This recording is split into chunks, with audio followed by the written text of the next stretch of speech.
Hello दोस्तों, कैसे हो आप सब। जॉब यूनिवर्सिटी चैनल में आप सभी का स्वागत है। अभी आपने देखा कि पब्लिक सेक्टर बैंक्स के जो एम्प्लॉइज हैं उन्होंने 2 डेज की स्ट्राइक की थी प्राइवेटाइजेशन के अगेंस्ट। पहले टोटल 27 पब्लिक सेक्टर बैंक्स थे एंड अभी मर्जिंग के बाद कई सारे बैंक्स की मर्जिंग के बाद कई सारे बैंक्स की एक्वायरिंग के बाद अभी टोटल 12 पब्लिक सेक्टर बैंक्स ही बचे हैं। एंड फर्दर गवर्नमेंट की प्लानिंग है कि पब्लिक जो 12 पब्लिक सेक्टर बैंक्स बचे हुए हैं उनमें से भी कई बैंक्स को प्राइवेटाइज किया जाएगा, कुछ बैंक्स को आपस में मर्ज किया जाएगा and total 5 public sector banks ही बचेंगे। ऑलरेडी फाइनेंस मिनिस्टर ने बताया है कि 2 पब्लिक सेक्टर बैंक्स को प्राइवेटाइज किया जाएगा एंड जैसा गवर्नमेंट की अभी पॉलिसी चल रही है डाइवेस्टमेंट को लेकर, तो बहुत ज्यादा चांसेस है कि फर्दर नेक्स्ट आने वाले 1-2 सालों में भी और भी जो दूसरे बैंक्स हैं उन्हें प्राइवेटाइज किया जाएगा। अब इसको लेकर कई कैंडिडेट्स का सवाल है कि अभी जो 2022 में जो वैकेंसीज आने वाली है आईबीपीएस के लिए या रीजनल रूरल बैंक्स में पीओ एंड क्लर्क के लिए, तो क्या उसके लिए प्रिपरेशन करना चाहिए या नहीं करना चाहिए। क्योंकि अगर कोई भी कैंडिडेट है वो गवर्नमेंट जॉब में आना चाहता है या फिर किसी पब्लिक सेक्टर ऑर्गेनाइजेशन में वर्क करना चाहता है तो उसका सबसे बड़ा रीजन होता है job stability and job security. और अगर आप देखोगे कि अगर आप अभी किसी ऑर्गेनाइजेशन में ज्वाइन करते हो एंड 5 साल बाद जाके या 10 साल बाद जाके आपको कॉन्फिडेंस नहीं है कि आपकी जॉब रहेगी या नहीं रहेगी, तो बहुत ज्यादा चांसेस है कि आप वैसे जॉब में नहीं जाना चाहोगे अगर आप एक गवर्नमेंट जॉब एस्पिरेंट हो। सबसे पहले मैं आपको बता देता हूं कि अभी जो प्राइवेटाइजेशन का सबसे ज्यादा खतरा है, सबसे बड़ा खतरा है जिन बैंक्स को है वो आईबीपीएस के थ्रू रिक्रूटमेंट करते हैं। IBPS clerk and IBPS PO के एग्जाम्स होते हैं, उसके थ्रू जितने भी बैंक्स है यहाँ पे आप लिस्ट देख सकते हो, तो इन बैंक्स में ये प्राइवेटाइजेशन का खतरा है। और बाकी अगर बैंक्स की बात करें, जैसे रीजनल रूरल बैंक्स की बात करें, तो रीजनल रूरल बैंक्स जो बनाए गए थे, आरआरबीज बनाए गए थे, वो रूरल अपलिफ्टमेंट के लिए बनाए गए हैं। तो गवर्नमेंट अभी उधर प्राइवेटाइजेशन के बारे में बिल्कुल भी नहीं सोचेगी। तो वहां पे अगर आप किसी भी रीजनल रूरल बैंक में ज्वाइन करते हो या अगर वहां आप वर्क कर रहे हो तो आपकी जॉब सेफ है, आपको डरने की कोई जरूरत नहीं है। एसबीआई कभी प्राइवेट नहीं की जाएगी। उसके बाद आरबीआई, नाबार्ड, सेबी जैसे ऑर्गेनाइजेशंस में अगर आप ज्वाइन करते हो तो यहां पे आपको कभी प्राइवेटाइजेशन का खतरा नहीं रहेगा।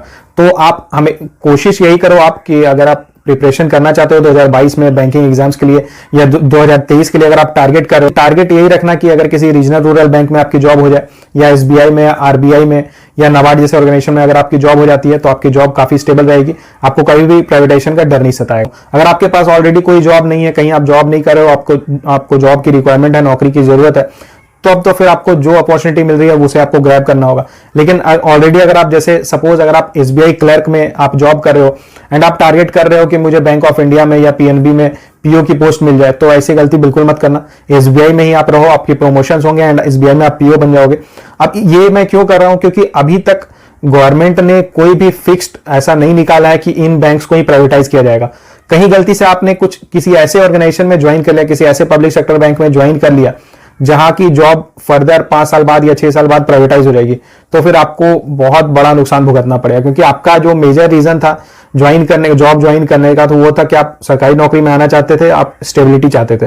एंड प्राइवेट जॉब, अगर आपकी एक बार जॉब प्राइवेट हो जाए उसके बाद कोई गारंटी नहीं कि आपकी जॉब कितने साल रहेगी। क्योंकि अगर जो प्राइवेट कंपनी उस बैंक को खरीदेगी, परचेज करेगी, तो सारे रूल्स प्राइवेट वाले लागू हो जाएंगे। उसके बाद हायर एंड फायर वाला सिस्टम चलेगा। आपको हो सकता है कि 1 साल के बाद नोटिस दे दिया जाए कि आप छोड़ दो, आप जॉब छोड़ दो।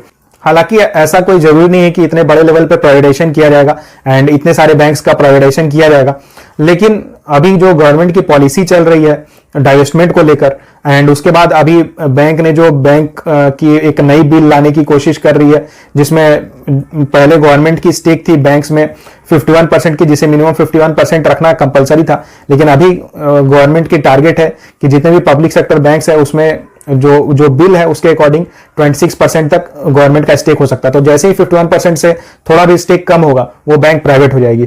तो इसलिए फ्यूचर में हो सकता है आपकी जॉब को खतरा हो, तो इसलिए आप सोच समझ के ही डिसीजन लेना। अगर आप ऑलरेडी किसी स्टेबल जॉब में हो तो फिर सोच समझ के आप कहीं ज्वाइन करना। लेकिन अगर आपके पास कोई ऑप्शन ही नहीं है तो फिर तो जो जॉब मिल रही है वहां पे आप जाके ज्वाइन कर लेना। तो अगर आपका ये सवाल है कि 2022 के लिए या 2023 के लिए बैंकिंग एग्जाम्स की प्रिपरेशन करनी चाहिए या नहीं करनी चाहिए, तो बिल्कुल करनी चाहिए। क्योंकि कुछ बैंक्स ही ऐसी है जिसमें प्राइवेटाइजेशन का खतरा है। बाकी जितने रीजनल रूरल बैंक्स है, एसबीआई है, देन उसके बाद जो बाकी इंश्योरेंस सेक्टर की भी जॉब्स हैं, तो उसमें भी सिलेबस जो रहता है वो लगभग सेम रहता है। बैंकिंग वाला ही सिलेबस फॉलो होता है, एग्जामिनेशन पैटर्न भी लगभग सेम ही रहता है। तो इसलिए अगर आप एक एग्जाम की प्रिपरेशन करोगे तो सारे एग्जाम्स की प्रिपरेशन आपकी एक साथ हो जाएगी। तो आप बैंकिंग एग्जाम्स की प्रिपरेशन जरूर करना। उसके बाद आपके पास 2-3 ऑप्शन अगर आपके पास रहते हैं तो फिर आप सोच समझ के डिसाइड करना कि आपको कहाँ ज्वाइन करना है।